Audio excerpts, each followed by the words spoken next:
다 같이 목도되심으로 하나님 뵙게 됩니다.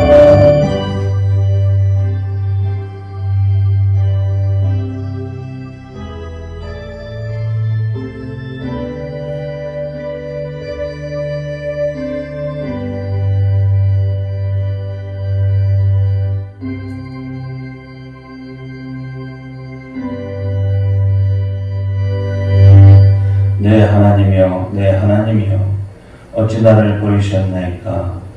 어찌 나를 멀리하여 돕지 아니하옵시며 내 신음하는 소리를 듣지 아니하시나이까? 내 하나님이여, 내가 낮에도 부르짖고 밤에도 잠잠치 아니하오나 응답지 아니하시나이다. 이스라엘의 찬송 중에 거하시는 주여, 주는 거룩하시나이다. 아멘. 다같이 신앙 고백 드립니다. 나는 전능하신 아버지 하나님 천지의 창조주를 믿습니다. 나는 그의 유일하신 아들 우리 주 예수 그리스도를 믿습니다. 그는 성령으로 잉태되어 동정녀 마리아에게서 나시고 본디오 빌라도에게 고난을 받아 십자가에 못 박혀 죽으시고 장사된 제4일 만에 죽은 자 가운데서 다시 살아나셨으며 하늘에 오르시어 전능하신 아버지 하나님 우편에 앉아 계시다가 거기로부터 살아있는 자와 죽은 자를 심판하러 오십니다. 나는 성령을 믿으며 거룩한 공교회와 성도의 교제와 죄를 용서받는 것과 몸의 부활과 영생을 믿습니다. 아멘. 다 같이 찬송가 132장 할배 찬송 드리겠습니다. 찬송가 132장.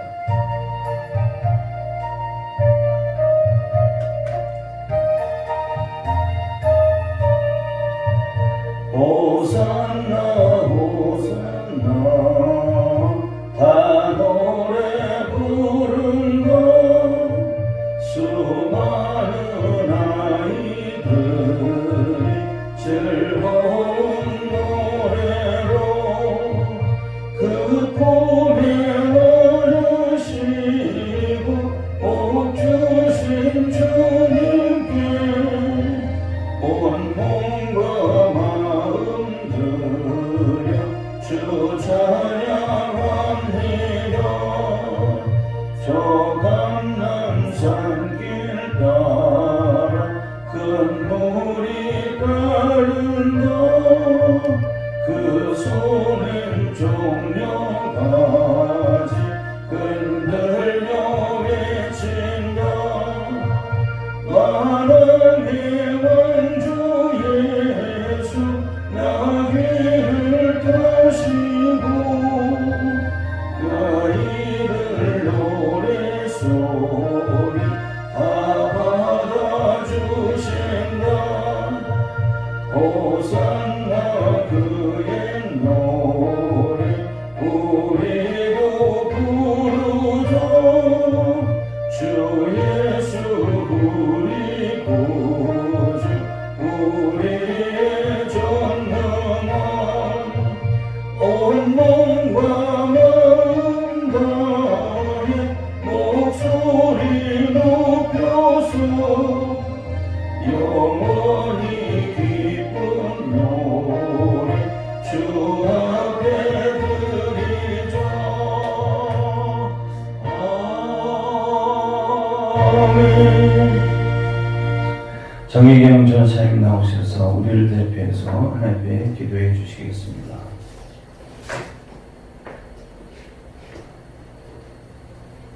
어제나 오늘이나 언제나 동일하신 살아계신 하나님, 온 인류에게 생명을 주시기 위하여 고난의 십자가를 지시기 위하여 예루살렘에 입성하신 그 주님을 생각하며 이 시간 주님 앞에 나아갑니다. 고난의 십자가가 있었기에 저희에게는 죄사함이 있고 영원한 생명이 있음을 감사드립니다. 호산나를 외치며 찬송과 영광을 드렸던 그 무리들이 주님을 십자가에 못 박은 것처럼 저희들 알게 모르게 주님을 부인하고 배반하면서도 깨닫지 못하고 돌이키지 못하고 회개하지 못함을 용서하여 주시옵소서. 아멘. 하나님의 은혜를 입을 때마다 회개에 합당한 열매를 맺게 하셔서 지금도 용서하시는 주님께만 온전히 의지하고 순종하게 하옵소서. 오직 주의 풍성하신 은혜를 따라서 저희들과 이 땅의 모든 교회를 하나님 긍휼히 여겨 주시옵소서. 주님의 피값으로 이 땅 곳곳에 교회를 세우시고 지난 시간 속에 크고 놀랍도록 이 나라와 민족 전 세계를 향하여 전도와 선교의 위대한 역사를 이루고 계신 하나님, 비록 지금 코로나 전염병으로 인하여 환난과 재난 가운데 있지만 하나님의 주권적인 은혜를 따라서 치료하시고 회복시키시며 구원해 주실 하나님의 놀라운 역사를 기대합니다. 아멘. 이 또한 곧 지나가게 하시고 하나님의 선하시고 온전하신 뜻을 이루실 것을 믿음으로 바라봅니다. 아멘. 하나님, 이 땅을 고쳐 주시옵소서. 아멘. 하나님, 새롭게 하여 주시옵소서. 아멘. 이 시간도 우리에게 생명의 풍성함을 누리도록 생명의 말씀을 허락하심을 감사드립니다. 아멘. 말씀을 선포하시는 목사님, 성령의 능력으로 붙들어 주시고 영육 안에 항상 강건하게 하옵소서. 아멘. 성도님들을 위하여 늘 중보하시는 그 기도에 하나님 기쁘게 응답하여 주시옵소서. 아멘.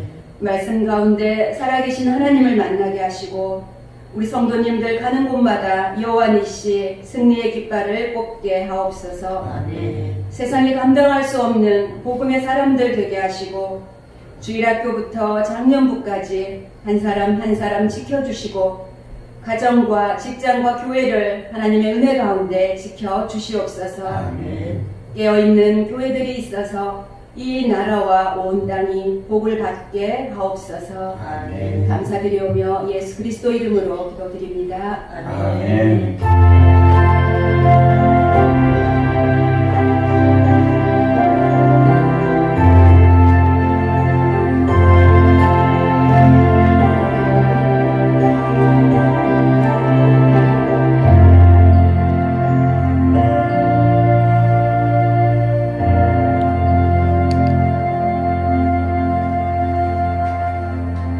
정영옥 전사님 나오셔서 우리를 대표해서 성경 봉독해 드리시겠습니다. 성경 말씀 신약 누가복음 19장 28절에서 32절까지 말씀입니다. 예수께서 이 말씀을 하시고 예루살렘을 향하여 앞서서 가시더라. 감람원이라 하는 산의 벳바게와 베다니에 가까이 왔을 때에 제자 중 둘을 보내시며 이르시되 너희 맞은편 마을로 가라. 그리로 들어가면 아직 아무 사람도 타보지 않는 나귀 새끼에 매여 있는 것을 보리니 풀어 끌고 오너라. 만일 누가 너희에게 어찌하여 푸느냐 묻거든 이렇게 말하되 주가 쓰시겠다 하라 하시매 보내심을 받은 자들이 가서 그 말씀하신 대로 만난지라. 아멘. 아멘. 누가복음 19장 28절에서 32절 말씀을 중심으로 말씀을 듣기 전에 우리 함께 기도합니다. 집에서도 여러분들 모든 성도들도 한 주간 세상 속에서 혹시 지은 죄가 생각나면 회개하시고 특별히 하나님의 긍휼을 베풀어 달라고 이 시간 우리가 기도해드릴 줄로 믿습니다. 기도합니다. 살아계신 아버지 하나님, 하나님의 배은을 순종하지 못하고 감사치 못하고 방종하며 살아가던 저희들, 그럼에도 불구하고 하나님의 한량없는 은혜와 복을 이 민족과 나라에 베풀어 주셨습니다. 특별히 교회를 지켜주시고 지켜주셨습니다. 그러나 지금 굉장히 어려운 이 코로나19 질병 때문에 고통을 당하면서 우리는 다시 한번 하나님의 은혜와 사랑을 다시 한번 간절히 간구하고 우리를 불쌍히 여겨주시는 하나님의 긍휼을 이 시간도 간구합니다. 우리의 죄와 허물을 다 용서해 주시고 하나님 다시 한번 이 질병으로 고통당하는 모든 환난 속에 사는 주의 백성들을 건져 주옵시고 새롭게 해주시고 변화시켜 주시옵소서. 그래서 다시 한번 우리가 하나님께서 복을 주시는 일상생활로 돌아오게 도와주시고 마음껏 하나님을 찬양하고 기도하며 이룰 수 있는 온전한 신앙생활 예배하는 삶이 되게 하여 주시옵소서. 오늘도 하나님께서 회개하는 우리들 용서해 주심을 믿사옵고 이 시간도에 드려지는 예배를 주님 기뻐 받으실 줄 믿사옵고 간절히 간구하며 예수 그리스도로 감사하며 간절히 기도합나이다. 아멘.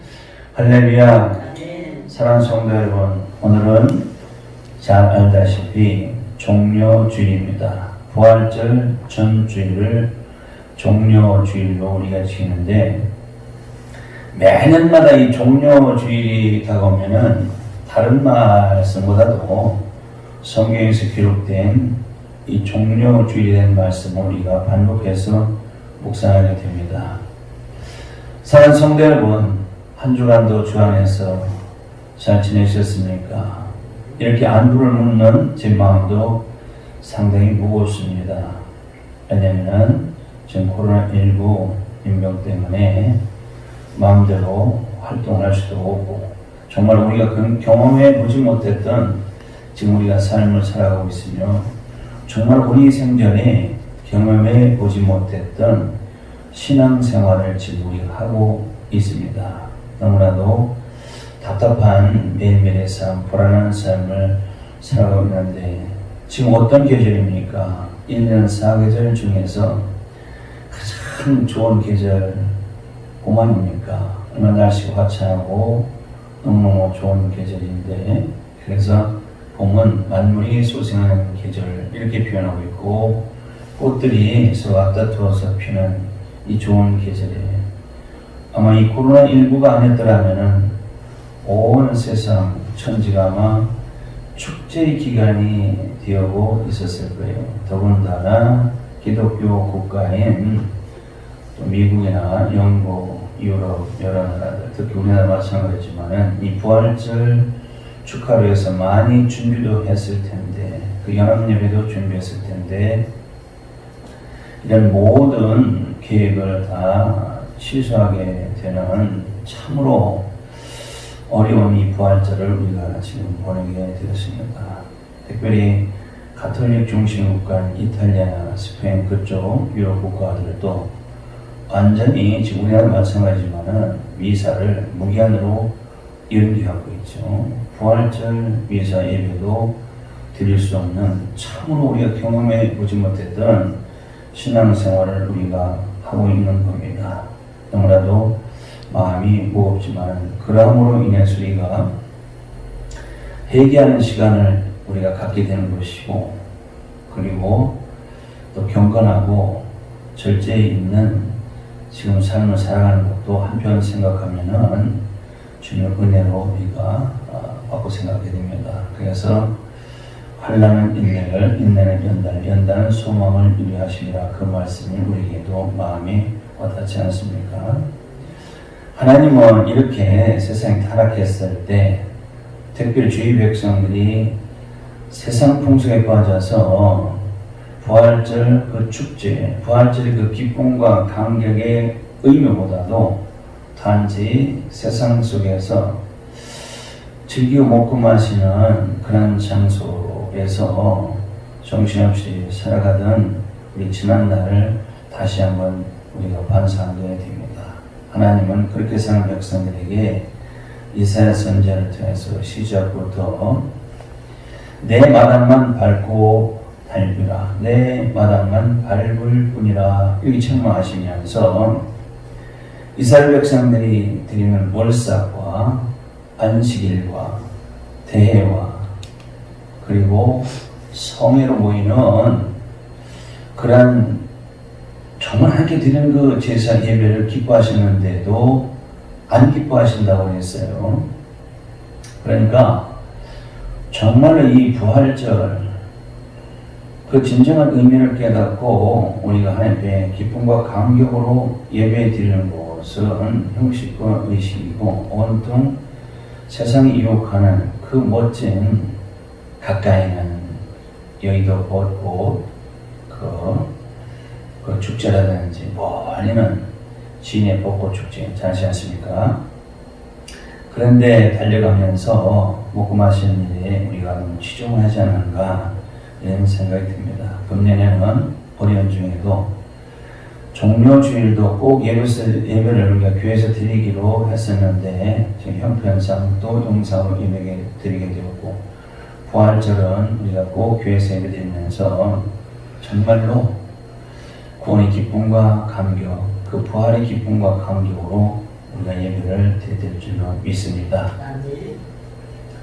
이 부활절 전주일을 우리는 흔히 종료주일이라고 하지 않습니까? 뭐 성경에 종료주일이라는 말은 없죠. 그런데 우리가 다 달력에도 봐도 부활절 전주일을 종료주일이다. 그래서 우리 기독교계가 종료주일을 지킨다. 매년 이맘때만 되면 똑같은 말씀을 반복해서 우리가 묵상하게 되는데, 그것을 그냥 별 의미도 없이 그때 그 사건으로 우리가 묵상해 보고 만다면은 아무 소용이 없죠. 종료주일. 예수님께서 주일에 예루살렘 성에 나귀를 타고 입성하신 날을 기념하는 주일이 되는 것인데, 그것을 대개 예수님의 승리의 입성이다 이렇게 얘기하는데, 그렇게 말을 전해도 무엇인가 와닿는 게 없죠. 그 나귀 새끼를 타고 오더가신 예수님이 무슨 승리 입성인가. 그리고 그때 그 사건을 보면은 너무 허전하고 막연한데, 이 시대에 그때 그 사건, 예수님이 예루살렘에 입성하시고 성전 청결하신 그날, 그 주일날이 우리에게는 굉장한 신령한 은혜의 사건으로 우리에 적용된다는 사실 믿으시기 바랍니다. 성경의 본문을 통해서 보면은 예수님께서 공생의 말기에 예루살렘 성에 입성하실 때, 그때가 언제냐면 바로 이스라엘의 최대의 명절인 유월절이 얼마 남지 않았을 때입니다. 그래서 유월절을 지키려고 예루살렘에는 전국에서 수많은 사람들이 다 모여들어서 유월절을 준비하고 있는 그때에 예수님께서 마침 그때 예루살렘에 오셨는데, 우리가 잘 알듯이 예수님은 태어나기는 베들레헴에서 태어나셨고 자라기는 나사렛에서 자라시고, 그리고 공생에는 갈릴리 지역 가버나움이 예수님의 사역의 중심지였었죠.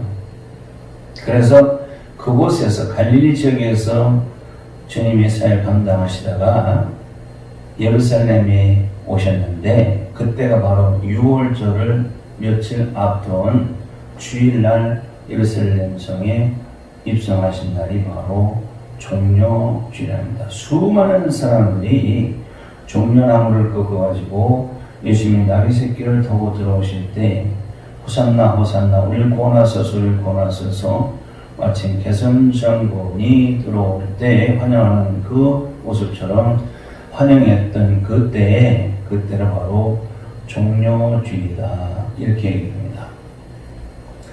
예수님께서 표면상으로는 6월절을 지키러 예루살렘에 오시긴 오셨는데, 사람들이 볼 때 사실은 예수님께서 예루살렘에 오신 것은 목적이 뭐예요? 이유가 바로 죽으러 오셨습니다.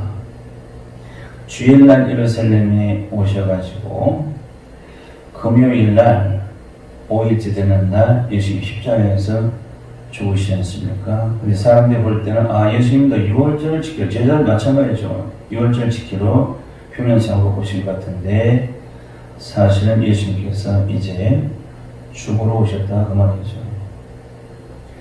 예수님이 죽으셔야만, 십자가에 죽으셔야만 그 위대한 부활과 승천이 있게 되는 것이고, 하나님께서 우리에게 약속하신 구원의 완성이 되기 때문에 예수님께서 죽으러 오신 걸 믿으시기 바랍니다. 죽으러 오셨어요, 십자가. 예수님께서 계시던 이 갈릴리 지역 가버나움에서 예루살렘까지는 가까운 거리가 아니에요. 보통 150km 떨어졌다고 하지 않습니까? 그러니까 우리 식으로 하면 한 400리 되죠. 150km면 400 좀 못지 않습니까? 근데 그 갈릴리에서 예루살렘까지 이제 걸어오시는데, 이제 예루살렘에서 오늘 본문에 보니까 가까운 감람원이라는 산의 벳바게와 베다니에 가까이 왔을 때, 그렇지 않습니까? 그 400리 길을 예수님 걸어오셨죠. 근데 예루살렘의 각 감람선이 아주 예루살렘성과 가까이 있습니다. 기둥 골짜기 사이에 감람산이 있는데 그 거리가 불과 한 5리, 2.5km죠. 약 5리밖에 안 되는데 그때 거기 오셨을 때 예수님께서 그냥 걸어가셔도 되는데 제자들에게 건너편 동네 가면은 매일 나귀 새끼가 있는데 그것을 풀어오너라. 내가 타고 가야 되겠다. 이렇게 말씀하셨어요. 그것도 아무도 타보지 않은 매일 나귀 새끼를 저희들에게 풀어오라고 했단 말이에요. 상식적으로 우리가 생각하면은 예수님이 그동안 계속 걸어다니셨고 그 400리가 다 되는 갈릴리에서 예루살렘까지 걸어오셨는데 불과 5리를 남겨놓고 나귀를 타고 하시는 그것도 나귀 새끼를 타고 들어가시겠다고 하신 말씀 이해가 되십니까? 기왕이면은 잘 길들여진 나귀를 타고 가시면 더 좋을 것 같은데, 그렇죠? 그런데 나귀 새끼를 풀어서 끌고 오느라 그 나귀 새끼를 타고 가시겠다는 겁니다.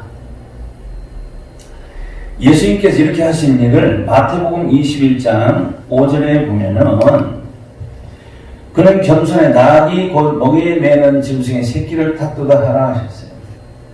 그러니까 예수님께서 나귀 새끼를 타고 들어가셨기 때문에 예수님이 겸손하신가요? 그렇게 볼 수가 있는데 예수님께서 나귀 새끼를 타고 들어가서 겸손하신 것이 아니죠.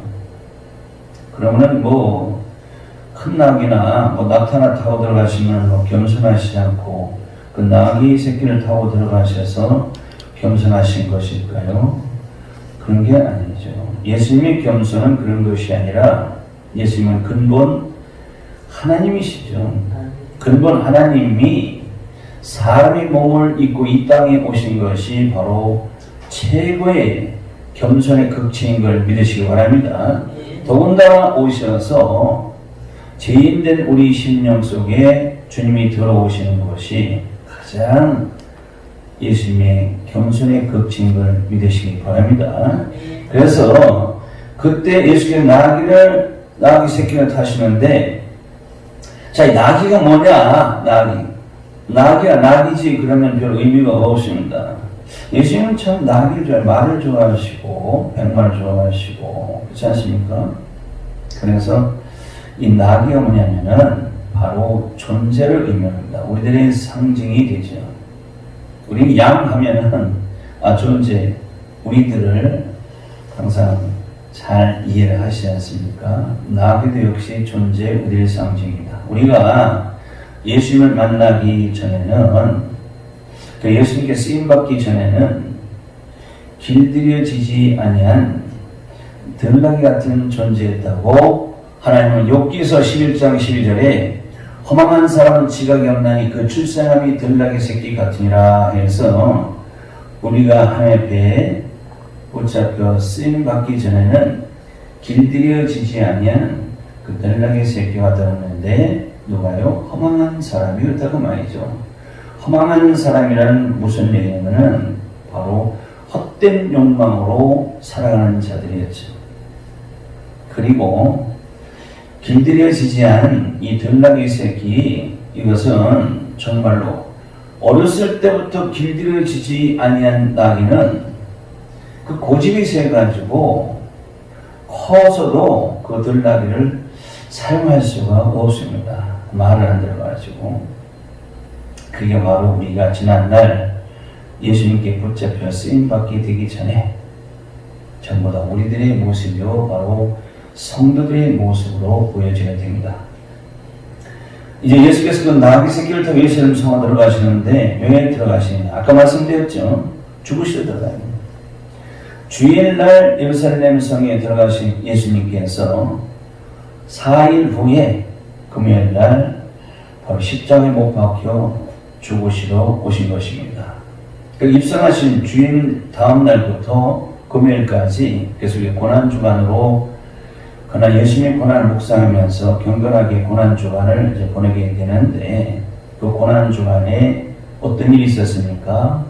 제자들의 배반으로 감람산에서 가룟 유다의 배반으로 예수가 로마 군병들과 대제사장 하석들에게 체포되고, 그리고 가야바의 법정에서 재판을 받고, 빌라도의 법정에서 예수님이 재판을 받게 되는 것이고, 결국 골고다 언덕 십자가 형틀에 못 박히게 되고 죽으시게 되지 않습니까? 짧은 그 한 주간 기간 동안 예수님의 고난이 그렇게 되어버렸어요. 그래서 예수님과 함께 태워가는 그 나귀가 바로 우리들인데, 역시 우리도 예수와 함께 죽어야 예수 부활이 내 부활이 됩니다. 믿으시기 바랍니다. 그래서 사도 바울이 갈라디아서 2장 20절에 내가 그리스도와 함께 십자가에 못 박혔나니 그런즉 이제는 내가 산 것이 아니요 오직 내 안에 그리스도께서 사신 것이라 가르쳐 주신 것입니다. 우리가 주님과 함께 죽어야 예수 부활이 내 부활이 되는 걸 믿으시기 바랍니다. 그래서 예루살렘을 우리는 흔히 우리 심령과 똑같다 이렇게 말을 합니다. 예루살렘은 우리 잘 알듯이 거룩한 터라는 얘기예요. 이 거룩한 터인 예루살렘의 그 중심에 성전이 있습니다. 성전 중심에 누가 계시냐? 바로 하나님이 계신 걸 믿으시기 바랍니다. 그래서 우리 구원받은 우리 성도의 심령이 뭐라고 했어요? 우리는 살아계신 하나님의 성전이요 너희는 하나님의 성전일 것과 우리 심령이 바로 하나님의 성전이 지어져 있음을 믿으시기 바랍니다. 주님이 부활의 성전 우리 심령 속에 세워주셨죠. 그러니까 주님이 계시는 것이 거룩한 터죠. 바로 우리 심령 속에 하나님의 성전이 세워졌고 내 심령 안에 주님이 계시면은 바로 그것이 바로 예루살렘 그 심령이 되는 걸 믿으시기 바랍니다. 그래서 그때 예수님께서 당시에 성전에 들어가셔서 맨 처음 하신 일이 뭡니까? 성전에 들어가 보니까 매매하는 자, 돈 갚는 자, 비둘기 파는 자 강도의 소굴이 되었다고 예수님이 분노하셨죠. 예수님이 분노하신 건 그때 처음 분노하셨어요. 예수님이 분노하신 것은 우리가 분을 내는 혈기와는 다릅니다. 예수님이 분은 의분이라 합니다. 의로운 분이죠. 딱 한 번 되셨는데 언제? 성전 안에서 매매하고 돈 바꾸고 비둘기 파는 자가 있기 때문에 예수님이 분노하셨어요. 그 상을 다 뒤엎으시고 노끈으로 채찍을 만들어서 그런 자들을 다 쫓아내 버리셨어요. 이것을 바로 우리는 성전 청결이다 이렇게 말하고 있습니다. 바꿔 말해서 예수님께서 우리에게 오셔서 우리 심령 속에 들어오셔야 되죠. 우리 심령 속에 들어오시니까 예수님이 세우신 이 부활성전 우리 심령 성전에 온통 강도의 소굴 같은 그런 모든 그 세상 것들이 들어와 있으면은 주님이 그 꼴을 못 보시고 엎어버리신다고 했죠. 우리에게도 그런 엎어버리는 일이 있으면 그게 어떤 즐거운 일이 될까요? 그게 바로 고난이 됩니다. 자, 우리는 내 자신을 되살펴 보아서 지나간 날에 내 심령 안에 과연 강도의 소굴이 되어 있었는지 아닌지를 생각해 보셔야 돼요. 지금 우리가 이렇게 고난을 당하는 것은 우연이 아니라 이것을 주님이 우리 심령을 깨끗게 하시기 위한 하나의 고난이 주신 것을 믿으셔야 합니다. 그래서 예수께서 내 안에 들어오셔야 바로 우리가 임마누엘이 되는 것이고, 그래서 나와 함께 계셔야 예수님의 사건이 내 사건이 되는 것이고, 그래야 주님이 내 안에 계셔서 임마누엘이 되어야 바로 예수 고난이 내 고난이 되는 것이고, 예수 십자가 내 십자가 되는 것이고, 예수 죽음이 내 죽음이 되는 것이고, 예수 부활이 내 부활이 되는 것이고, 예수 천국 내 천국, 예수 영광 내 영광 되기 때문에 반드시 예수님께서 내 안에 들어오셔야 됩니다. 아멘 하시기 바랍니다. 예수께서 나귀를 타시는데 아무 나귀나 타시는 게 아니에요. 이 30절에 보니까 아직 아무라도 타보지 않은 나귀 새끼를 타고 쓰시는데 이제 예수 사건 내 사건인 걸 깨달았죠. 그때 나귀 새끼가 무엇인가를 알았습니다. 바로 예수님께서 쓰시는 우리 성도들을 상징한다고 했어요. 그런데 아무도 타보지 않는 나귀 새끼인데 예수님께서 이 땅에 처음 오실 때에도 누구를 통해서 오셨습니까? 동정녀 마리아를 통해서 오셨는데 동정녀란 세속에 물들지 아니한 처녀를 말합니다. 그리고 예수님께서 다시 오실 때 재림 때도 계시록 19장에 보면은 뭘 타고 오십니까? 백마를 타고 오셔요.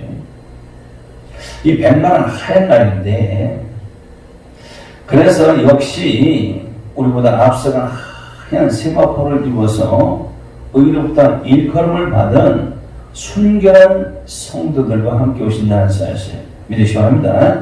그래서 예수께서 그렇게 깨끗한 심령, 거룩한 심령을 다시 보시게 될 것이라는 말씀입니다. 사무엘서 6장에 보면 어떤 말씀이 나옵니까? 법궤를 실은 새 수레를 뭐가 끌고 갑니까? 멍에를 메어보지 아니한 전나는 두 암소가 벳세메스로 법궤를 끌고 갑니다. 두 암소 한 번도 멍에를 메어보지 아니한 전나는 두 암소입니다. 역시 이 일도 이 시대 우리 얘기죠. 복음을 전하는 두 증인된 우리들이 이 하나님의 말씀을 내 가슴에 안고 저천국 하나님의 집으로 가는 성도들의 모습이 된다고 했어요. 그래서 한 번도 목에 메어보지 아니한 두 암소는 역시 누굽니까? 세속에 물들지 아니한 동정녀와 같은 거듭나는 성도들의 상징이 되는 걸 믿으셔야 합니다. 이와 똑같이 예수님께서 누구를 이 시대에 쓰시냐 그 말이죠. 이 시대도 심령 속에 강도의 소울 같은 그 심령이 되어서 그 심령 속에 항상 탐심이 있다든지 고집이 있다든지 아집이 있다든지 강팍한 마음, 시기, 질투, 미움, 원망, 불평으로 가득 찬 그런 심령, 이런 심령은 주님이 쓰실 수가 없으십니다.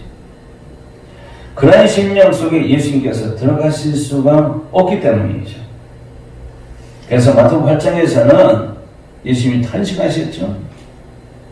여우도 굴이 있고 공중의 새도 거처가 있는데 인자는 머리 들 곳도 없다 하신 말씀이 바로 당시에 예수님을 영접하지 않는 유대인들, 이 시대도 예수님을 영접하지 아니하는 그런 자들 심령 속에는 주님 들어가실 수가 없다는 사실을 우리에게 가르쳐주고 계신 것이죠. 그래서 내 심령 속에 그런 것들을 비워내야 바로 말씀을 받기에 합당한 예비된 자가 되는 것이고, 그렇게 말씀이 비워진 자를 뭐라고 합니까? 말씀으로 비워진 자, 바로 세상 것을 다 비워낸 자, 그런 말이죠. 이런 자들을 바로 심령이 가난한 자들이라 이렇게 말하지 않습니까? 그래서 예수님은 누구에게 들어가세요? 심령이 가난한 자들에게 들어오시고 그를 들어 쓰시는 걸 믿으시기 바랍니다. 이렇게 영적으로 되어진 일을 눈에 보이게 나타내 보인 것이 바로 2000년 전에 실제 예수님께서 예루살렘에 입성하신 것이죠. 그래서 당시 예루살렘 입성 사건이 이 시대에도 예수께서 말씀으로 우리 심령 가운데 들어오시는 사건으로 보시기 바랍니다. 그렇게 하신 일이 그렇게 우리에게 오시고 우리 심령 속에 들어오시는 것이 바로 예수님의 겸손이 되신다는 것입니다.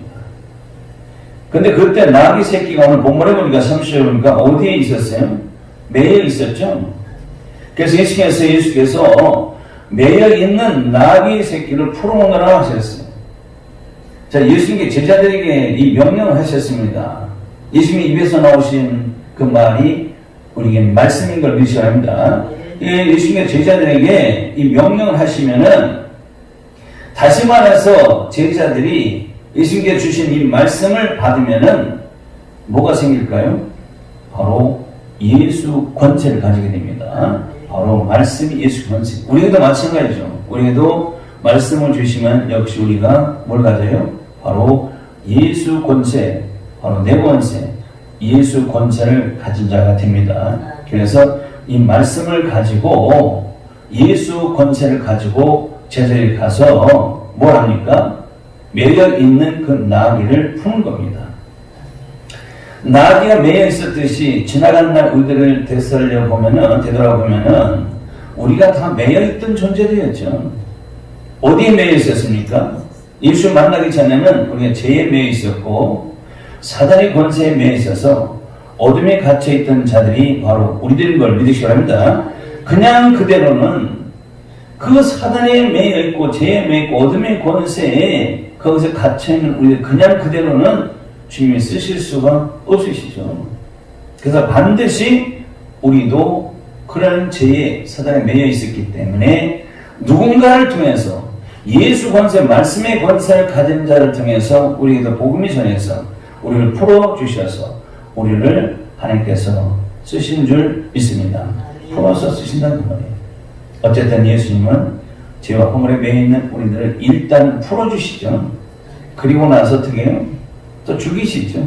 어디 죽이십니까? 예수의 십자가에 죽이시고 다시 예수의 부활로 다시 태어나게 해서 우리를 쓰시는 걸 믿으셔야 합니다. 그렇게 하는 것을 중생이라고 하죠. 거듭납니다. 일단 우리가 죄에 매여 있던 우리를 풀어주시고 우리 십자가에 죽으시고 그렇죠? 다시 예수의 부활로 다시 살아나게 하신 것이 뭐라고요? 중생, 거듭남이라는 것을 믿으셔야 합니다. 우리가 다 거듭난 자들이 그렇게 해서 거듭난 생명을 가진 걸 믿으셔야 합니다. 30절에서 제자들이 예수님 명하신 대로 매여 있는 나귀 새끼를 푸는데 그때 누구 거였어요? 남이 하는 나귀였었죠.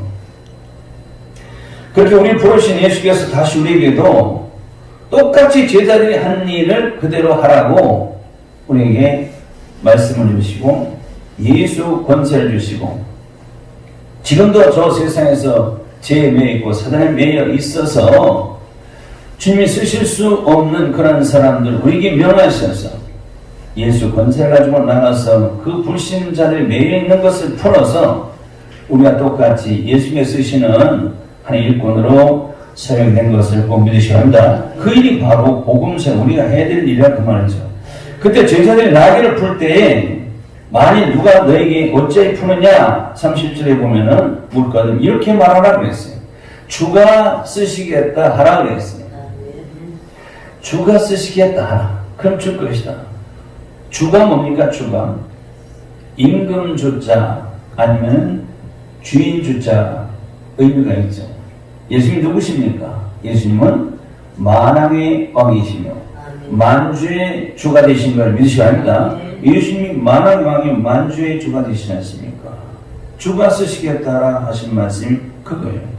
그러니까 세상 모든 만물의 창조주 되시며 만드신 분이 다 주인이지 않습니까? 주님은 바로 세상 모든 만물을 창조하시고 만드신 세상 모든 만물의 주인 누굽니까? 바로 진짜 주인이 예수님인 걸 믿으시기 바랍니다. 그러니까 이 세상에서 모든 만물이 창조주 주님 것이 되기 때문에 우리 것은 없다 이렇게 고백하는 겁니다. 우리 것은 없어요. 이 세상 떠날 때 다 반납하고 가는 이유가 우리 것이 아니기 때문에 그렇습니다. 그래서 이 나귀를 매어 놓은 자가 누구일까요? 그러면서 내 거라고 주인 행세를 하는 자가 누구였을까요? 이게 바로 사단입니다. 사단이 그렇게 이 세상에서 가짜 왕 노릇하고 가짜 주인 노릇하면서 유세를 떨고 있는 것이 오늘의 현실입니다. 그런데 가짜 왕이죠. 사단이 가짜 주인이죠. 그런데 진짜 만왕의 왕이 되시고 만주의 주가 되신 진짜 주인인 예수님께서 내가 너라 하니까 가짜 주인은 두말할 것도 없이 내 주어야 돼요. 생각을 해보세요. 상식적으로. 남의 나귀를 예수님이 주인 허락도 없이 풀어오라고 했단 말이에요. 내가 좀 타야 되겠다. 우리 상식적으로 인간적으로 얘기하면 그게 안 되죠. 그렇게 하면은 예의적으로도 안 되고 그건 지탄을 받을 일이죠. 남의 새끼를 왜 주인 허락도 없이 막 끌어가면서 탑니까? 그런 얘기가 아니니까 우리는 이 말씀을 얘기하는 것인데 바로 매여 있는 나귀가 바로 세상에서 아직도 사단에 매이고 죄에 매여 있는 저 불신자들의 상징이고, 우리가 그 전에 그렇게 다 매여 있던 자들 아닙니까? 누군가 예수 권세, 말씀이 권세해가지고 우리의 복음을 전해서 매일은 우리를 풀어주셔서 우리가 주님께 들어쓰임 받는 그러한 주님의 일꾼이 된 걸 믿으셔야 합니다. 똑같지 않습니까? 그래서 가짜 주인은 진짜 주인 나타나면 무조건 내줘야 돼요. 그래서 두말 없이 내주지 않습니까? 이렇게 세상 만물의 주인 되신 하나님은 세상 모든 것들을 자유자재로 다 들어쓰시고, 심지어 사단 마귀까지도 필요에 따라 들어쓰시는 걸 믿으시기 바랍니다. 이사야 선자는 예수님께서 오시기 전 600년 전에 이사야서 61장 1절 보면은 주 여호와의 신이 내게 임하셨으니 이는 여호와께서 내게 기름을 부으사 가난한 자에게 아름다운 소식을 전하게 하려 하심이라. 나를 보내사 마음이 상한 자를 고치며 포로된 자에게 자유를, 갇힌 자에게 노임을 전파로 이 땅에 오실 예수님을 연해 주셨죠. 정말로 예수님께서 이 땅에 오셔서 누구에게 아름다운 소식을 전합니까? 아름다운 소식이 뭐죠? 바로 복음입니다. 가난한 자가 누구일까요? 정말 재물이 없어서 가난하게 사는 사람들일까요? 바로 심령이 가난한 자들에게 바로 복음을 우리에게 주시려고 오셨고, 그리고 마음이 상한 자가 누굽니까? 바로 죄에 매여서, 사단에 매여서 마음이 애통하는 자들을 해방시켜 주시고 들어쓰시려고 이 땅에 오실 구세주이시며 바로 구원주 되신 예수께서 오실 것을 예언하신 대로 2000년 전에 예수께서 이 땅에 우리에게 오신 걸 믿으시기 바랍니다. 말씀을 맺습니다. 언제나 우리에게 말씀으로 찾아오시는 주님, 내 안에 모셔드려서 임마누엘이 되어서 삶 속에서 항상 주님과 동행하는 삶을 살아가시기 바랍니다. 부활절의 진정한 의미를 깨닫고 주님은 형식과 의식으로 드리는 그런 축제를 받으시는 것이 아니라 바로 오신 주님을 내 안에 믿음으로 받아들이고 모셔드려서 진정한 부활의 기쁨과 감격을 가지고 하나님께 감사할 수 있는 부활절 예배가 되시길 바랍니다. 그래서 예수 부활이 내 부활이 되시기를 주님으로 축원드립니다. 기도하시겠습니다. 하나님 아버지, 부활절 일주일 앞둔 종료주일에 주님께서 이 땅에 오신 이유를 우리가 알았습니다. 바로 주님께서 십자가에 죽으시고 부활하시고 승천하셔서 믿는 우리들에게 예수 부활 내 본이 되게 도와주시고 예수 영광 내 영광 되게 해주시고 예수 천국 내 천국이 되게 하시려고 이 땅에 오셔서 우리 대신해서 희생하셨다는 사실을 깨닫게 됩니다. 언제나 찾아오시는 주님을 내 마음속에 모시고 삶 속에서 주님을 항상 모시고 삶이 예배가 되는 그러한 삶이 되도록 우리 성들에게 은혜를 베풀어 주시옵소서. 예수 그리스도로 감사하며 간절히 기도합니다. 아멘. 찬송가 130장 하나님께 찬송드리겠습니다. 찬송가 140장 하나님께 찬송드립니다.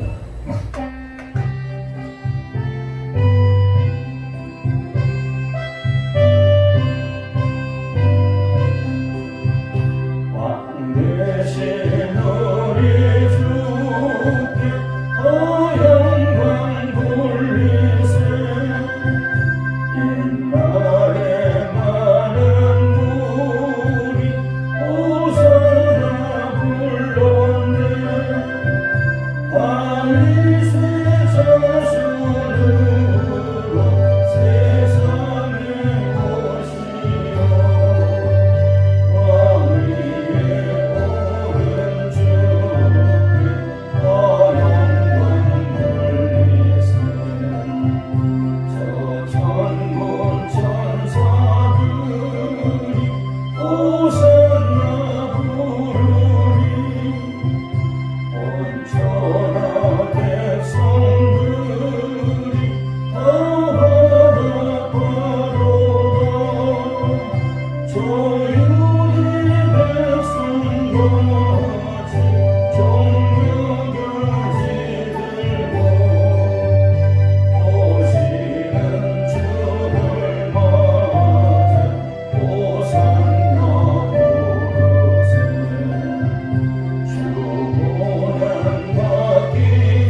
수많은 우리가 영광의 찬송으로 주 찬양하였네.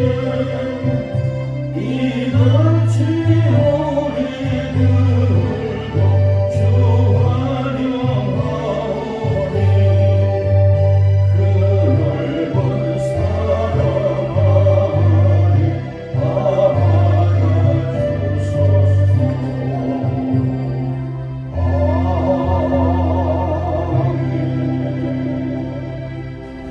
들으신 내용을 위해서 하나님께 기도합니다.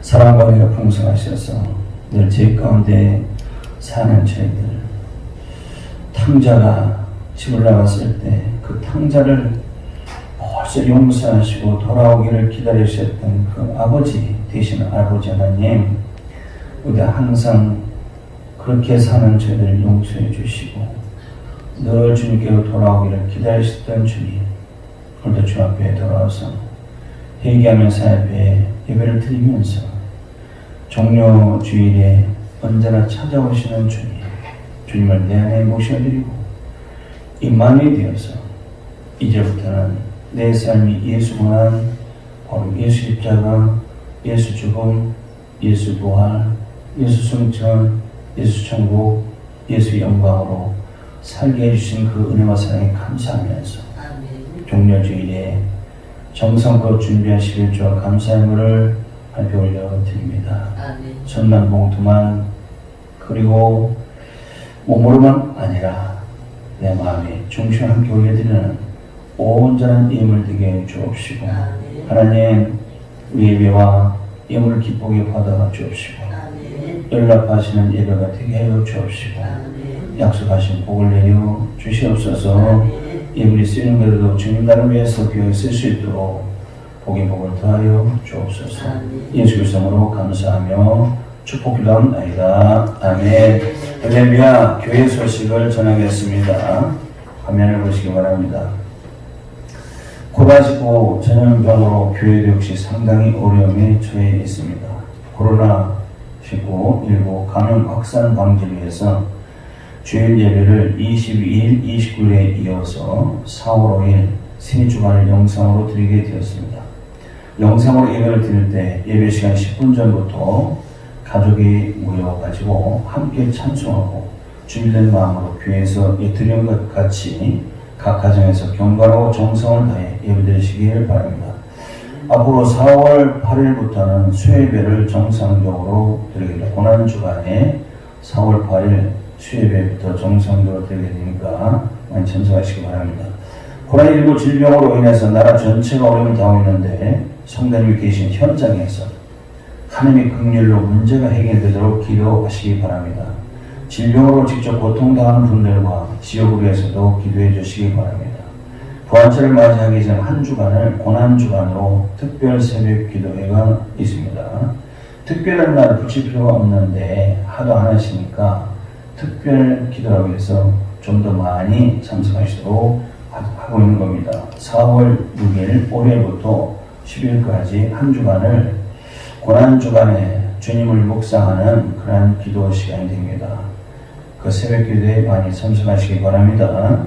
다음 주일은 주님이 십자가에 죽으시고 3일 만에 부활하심을 기뻐하며 감사하며 예배드리는 부활절입니다. 교회 모두 나오시고 코로나 수칙을 따르시고 거리 두기를 해야 되기 때문에 많이 나오시면은 교육관까지 나눠서 드리시고, 혹시 몸이 불편하시면은 가정에서 예배를 드리시길 바랍니다. 11조 감사함을 본교회 계좌로 정성을 담아서 드리시기를 바랍니다. 할렐루야. 옆에 가족들에게 우리 서로 인사합시다. 주님으로 사랑합니다. 주님으로 사랑합니다.